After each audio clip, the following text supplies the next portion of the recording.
Salut les amis! Aujourd'hui, on va parler rétablissement. Je vais pas faire durer le suspense très longtemps quant à la question de ma vidéo rétablissement, est-ce possible? La réponse est oui! Je suis dans ma folie bébé, je pense à toi dans la nuit. Y'a que toi qui me fais sourire, de toutes c'est toi ma favori.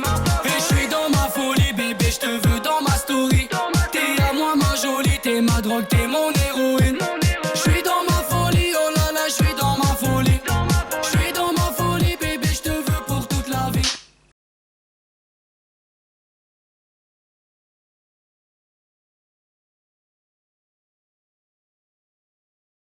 Évidemment qu'on peut se rétablir en psychiatrie. Petite distinction conceptuelle entre guérison et rétablissement. La guérison, c'est vraiment le retour à un état antérieur. C'est l'absence de pathologie. Et malheureusement pour les troubles psychiques, c'est pas un terme très adapté. Par contre, le rétablissement, il s'agit d'une amélioration de la qualité de vie, d'une acceptation de ce qui reste des symptômes, une prise de conscience de nos forces, de nos limites et une vie autonome et équilibrée malgré les restes de la maladie psychique.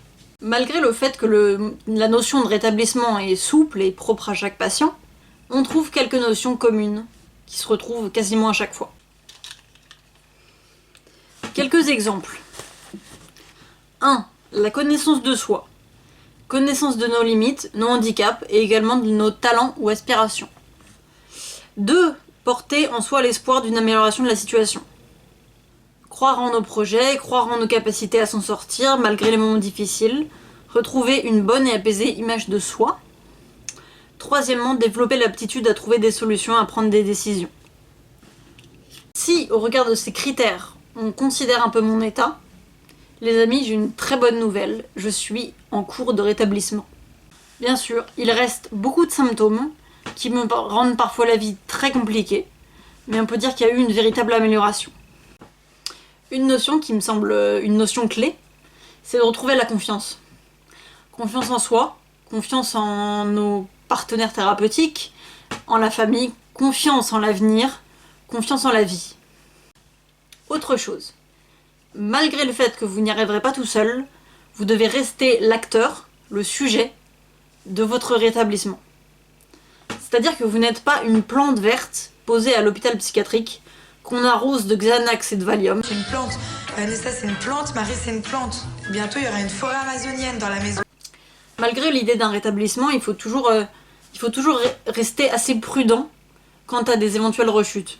C'est-à-dire qu'il faut se connaître et connaître les marqueurs qui annoncent que là, on va basculer dans un état ou un autre et éventuellement prendre rendez-vous avec un psychiatre, un psychologue ou être hospitalisé si vraiment c'est aigu.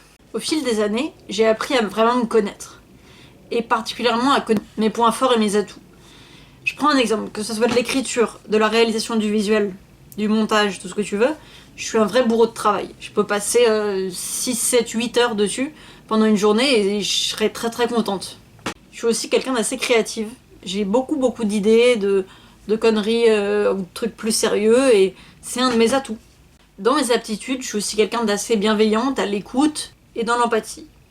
Ok, j'arrête de me jeter des fleurs.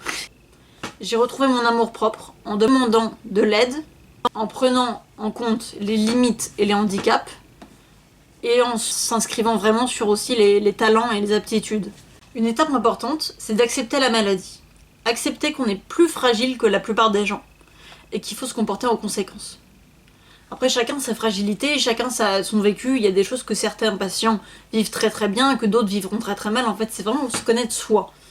Où est ma fragilité? À quel moment je bascule dans la dépression? Il faut se connaître au plus possible. Est rétabli celui qui est autonome. C'est pas celui qui ne demande plus d'aide, c'est justement celui qui sait la demander au bon moment. C'est aussi une capacité à prendre des décisions éclairées. Mais pour être honnête, chaque patient rétabli vous donnera une histoire, un vécu totalement unique et singulier. Si toi qui me regardes souhaites avancer vers le rétablissement ou si tu y es déjà, tu peux t'approprier le mot rétablissement et en donner une définition singulière et unique. Parce que c'est ton projet de vie, tu veux accomplir et ça t'appartient. Petite thérapie de conversion à l'optimisme à tous ceux qui disent qu'on ne peut pas se rétablir d'une schizophrénie. Arnild Loveng qui raconte sa schizophrénie déclenchée à 17 ans. Et elle raconte son combat contre la maladie et comment elle est devenue psychologue. Je vous mets le lien des livres dont je parle dans la bio. Je peux aussi vous conseiller un documentaire dispo sur YouTube qui s'appelle Des ailes brisées, sur la schizophrénie aussi.